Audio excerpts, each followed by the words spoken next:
our first agenda item. Melinda Peck will give us a little idea of what the Y has done and can do with the school system. Sure, let me give you a little, I'm only standing because I didn't want to take chairs from people, and I'm actually going to duck out, but I have a dual role. I'm executive director for Southwest Y and the Monroe Y, so I have two different neighborhoods. And even though they're completely different neighborhoods, not that much difference between what our members need and our families need. As you can see, not a lot of extra space. The space that you're sitting in right now serves as our before and after school program area. Right now in the summertime, our kids are all out at Genesee Valley Park at Camp Thunderbird, which is a YMCA run camp that serves both those neighborhoods. So right now we're sort of in transition. This is not what it looks like during the school year. In this room, right through the window there, is our UPK classroom. We have 18 students in there, and we offer a wraparound program for the afternoons. The before and after school serves about 20 youth. We always have openings. UPK, we're one of the last UPK centers to fill. So we're always looking for referrals. For some reason, as people register throughout the city, we're the last. I don't know if people don't realize that we're here, but part of getting that word out, letting folks know in this neighborhood that we're right here. We do provide busing. We have a bus. We pick up the kids before school. We drive them home at lunchtime. If they stay for the RAP program, then their parents come and get them. And as we sort of chatted on the phone about some things, I think one of the misconceptions about the YMCA people don't realize is that we are a charity. It's a little more obvious at this branch where we don't have a gym or a pool or some of those things that people think of the YMCA. And we've been invited to go to many, many community events, and we appreciate the offer, but we are sort of strapped because I have to pay staff to be out there. And every time I send someone to a community event, there's no money to back that up. So we want to partner with the neighborhood as much as possible. We just need all the different groups to be sensitive to the fact that we're going to need some help to do that. Sometimes we can do it for no fee. Sometimes we just ask to help cover some of the staff costs, either through donations or partnerships. We've worked a partnership with the Presbyterian Home recently, done some great things with the staff there and helped them with a fitness program to get their staff active. Our teen center is upstairs. A lot of people don't even know we have a teen center. So one of the things, 18 months ago I came in here, and as I've talked to all sorts of groups, I found that a lot of people don't know we have a teen center. A lot of people don't know that we have before and after school and we have a UPK program. All they see is that side of the building. So I've been going out to a lot of different events and just talking to people. So what we realize is we need to get back on the map. So anytime I have an opportunity to share, just letting, if you can help take that message out, that we are here, we want to work with the schools, the before and after school programs. We know that if kids come to after school programs, their school attendance goes up. Our director of youth development, our vice president of youth development, Sarah Lewis, has been documenting this over many years. We just stole her from the Cincinnati YMCA, where she's got a national model, and we've recruited her to come and work in Rochester, so she's been with us just a few months. And I apologize, I don't have all the statistics that she has, but one of the things that's clear is that kids who are in YMCA after school programs have better school attendance, because we do all sorts of fun things that kids don't want to miss. So whatever we can do to partnership with the schools, especially in the neighborhood, it's a win-win. And what is UPK? I'm sorry, UPK, and we do that at the Y. We use all these acronyms. UPK is Universal Pre-Kindergarten, which is a free program for kids in the city. And one more question, Sure. if nobody minds. You don't get funded by the Central YMCA? In other words, this is semi-independent or independent? No, so the YMCA is a charity. The YMCA of Greater Rochester is one association. Right. And we receive about $145,000 of subsidy from the organization to keep our doors open. Without that, we would not be able to have a Y. We get the universal pre-K program is fully funded. Before and after school program is run based on the subsidy we get from the association and the fees that parents pay. I would say almost 100% of our parents are receiving financial assistance through us. We give away 3 to 1 what we're able to raise in this neighborhood. But, So what keeps our doors open is money from the association. but the greater, which association? The YMCA of Rochester. Okay, so they won't try to equalize things? They do, that's the $145,000 of subsidy we get. Okay.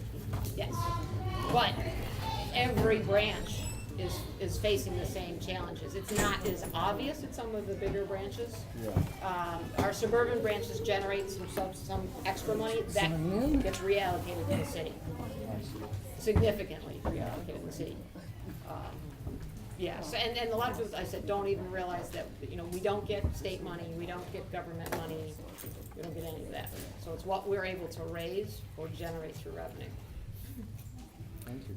Is there a change in thrust with the Y that there's going to be more interaction within the city? Because there's been kind of a, appearance from those in the city that the Y is moving out into the suburbs and kind of abandoning the city, but... Actually, if you've been to our Maplewood branch, we've just made a significant investment. And the reason that branch was chosen is because it had land to expand. The Monroe Y, which is, I said, also my YMCA, there's no space to expand. Without tearing that building down and starting from scratch, we can't really do anything there. We've got some great grants that we're now working with over there. We have a teen center out in the community. We do all of our programming out in the community. We'd like to bring that same kind of a model here, or I'd like to bring, that's what I'm trying to do. So we're looking for grants to help offset some of the things that we do here. And the idea is to get back out in the community. We used to do a lot more in the community. We had an after-school program up here at Ebenezer. We just don't have enough kids to support 2 places. So we've gone back to just 1. So we need to get kids and families back engaged with us, and then we can go back out into the community. So we're really looking to strengthen that partnership. As you go to each of the urban YMCAs, each one works with their neighborhood organizations and sort of independently. So we're all very still involved with the city. The suburban branches, as much as, some people, we don't like them, we love them, because without them, our doors would have been shut a long time ago. They're the ones that are able to generate some revenue that really offsets what we do. Roughly how much has gone from the suburbs into the city? Well, to this branch alone, we get $145,000 of subsidy per year. The Monroe branch gets $190,000 per year. It was reduced here when we actually, what they did is they eliminated the executive director position and combined it. So I have 2 branches where we used to have 2 executive directors. So that was one thing that we did to save some money, so we could put more money into programming.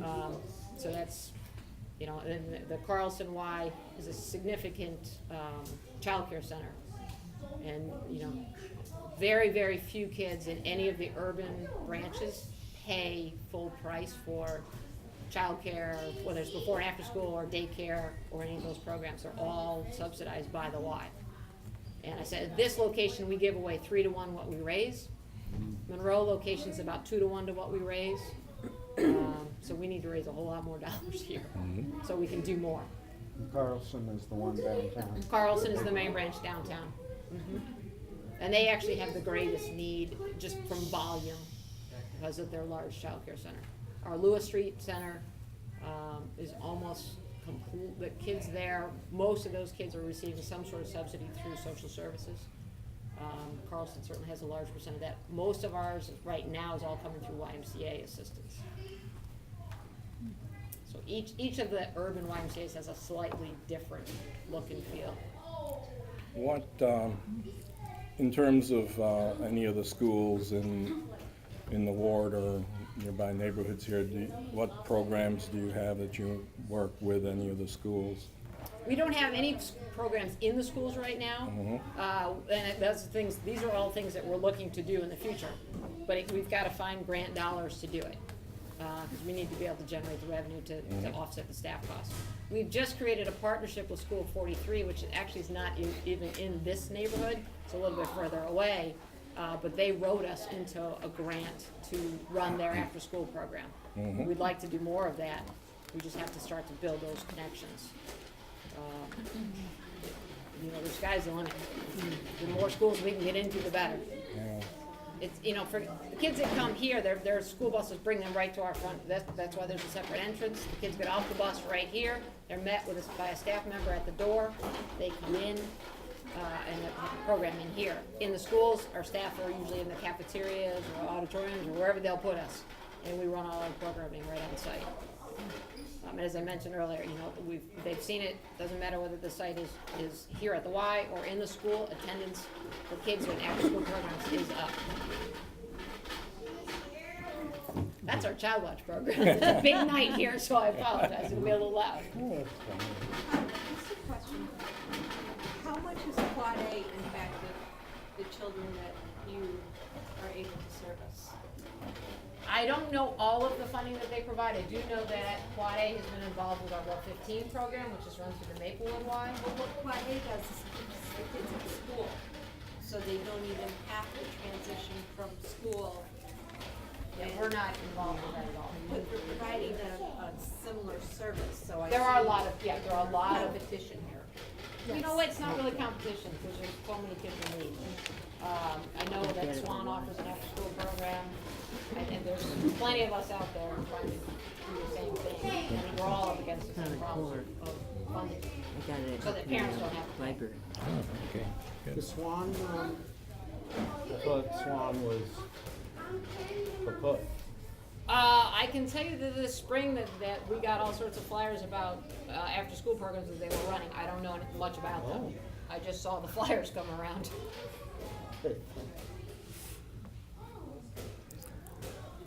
Okay, one of the things that had interested me was, you know, whether or not there was something that we could look at for doing something at the schools that might draw, and it's kind of nice we have a lot of teachers here because you can give your thoughts on it.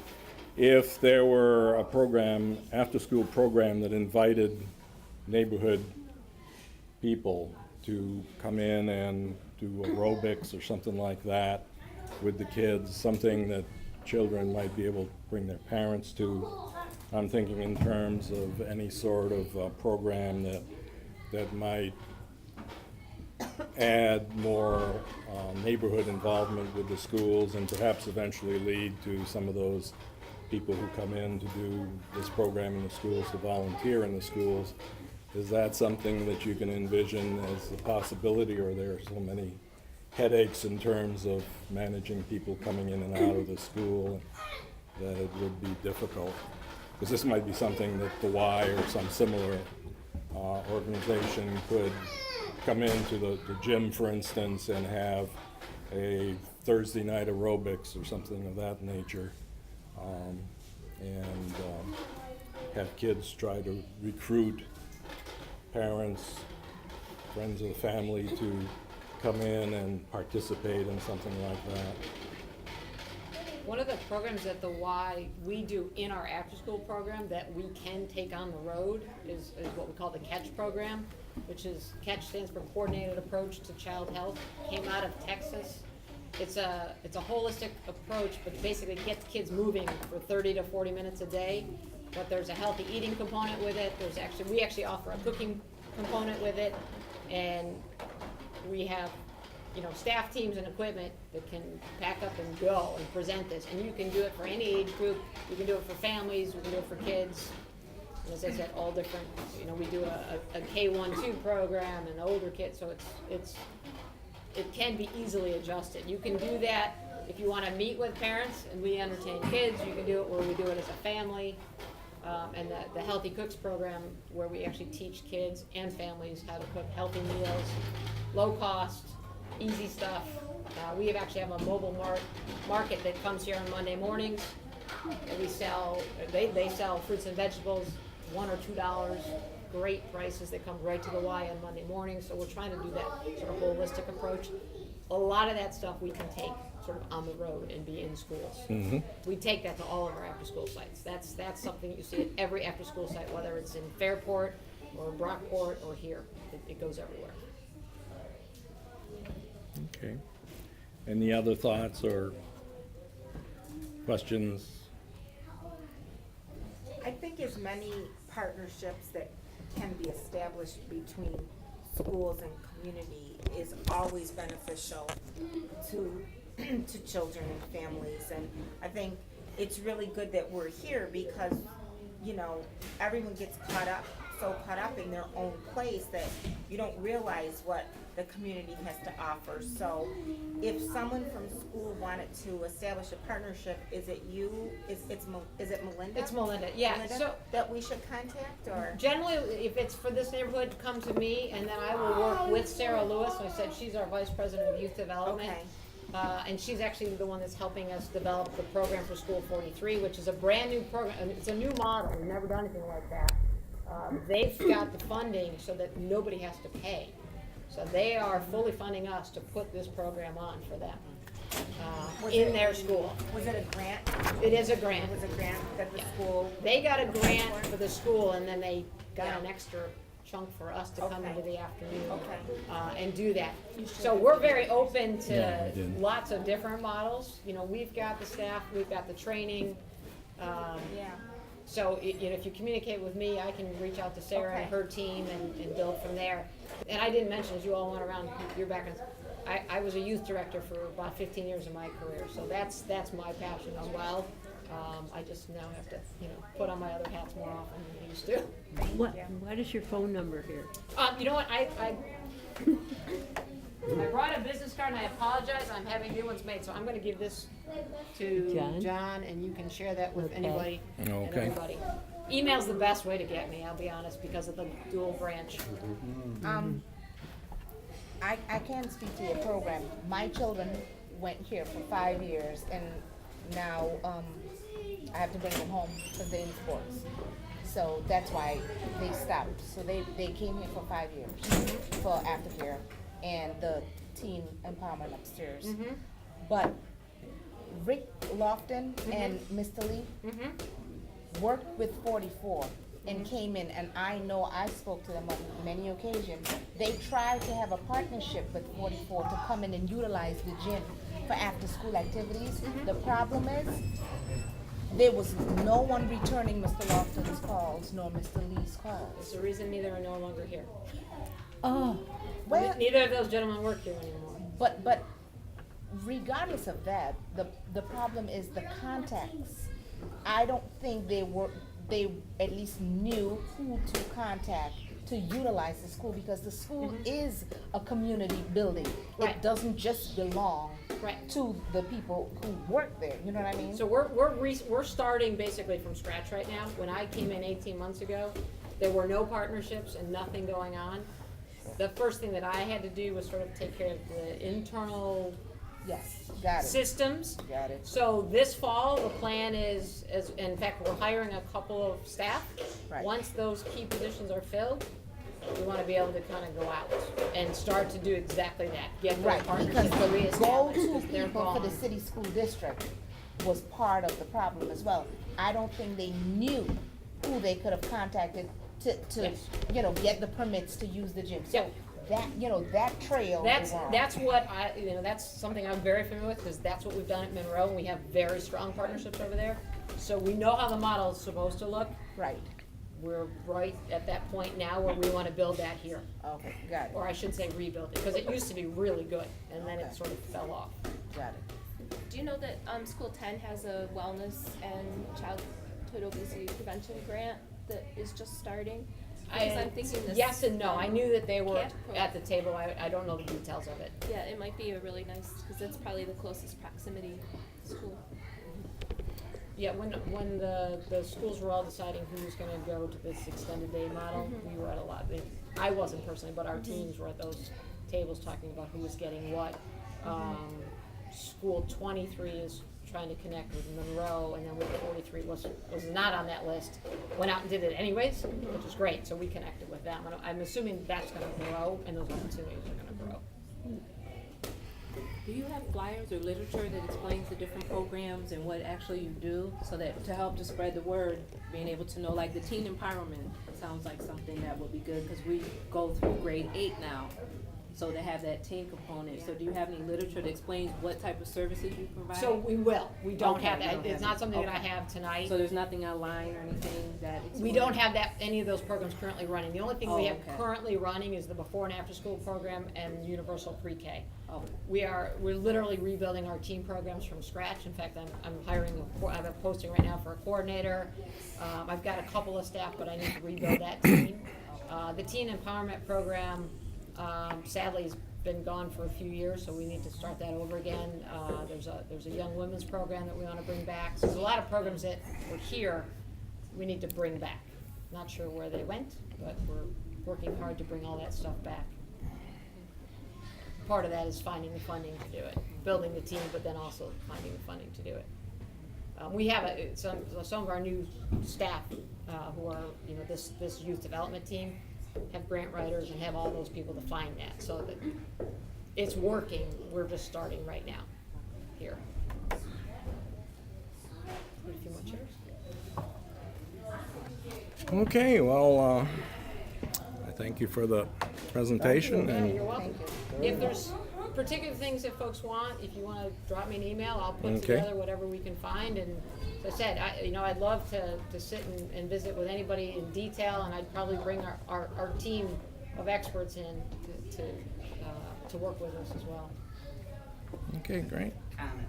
Thank you. Teen Empowerment Program, when it was running, it was a fantastic program here. It would come right after school. It was very active. There was a connection with Iglesias down the street, so they got some tutoring done while they were here. The Universal Pre-K is a fantastic program.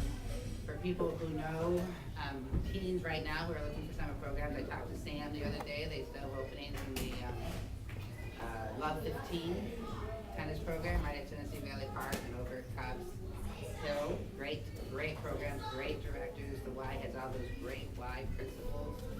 And many great city students have gone, and one of the reasons they're great is because they've been very active in the Y program. So it's great to hear that we're going to be rebuilding that. It's coming. In fact, if you look at our postings, we're looking for a few dynamic people right now, so we have some part-time and some full-time openings, so, we're looking for folks to work with our youth, for sure. Okay, great. Okay?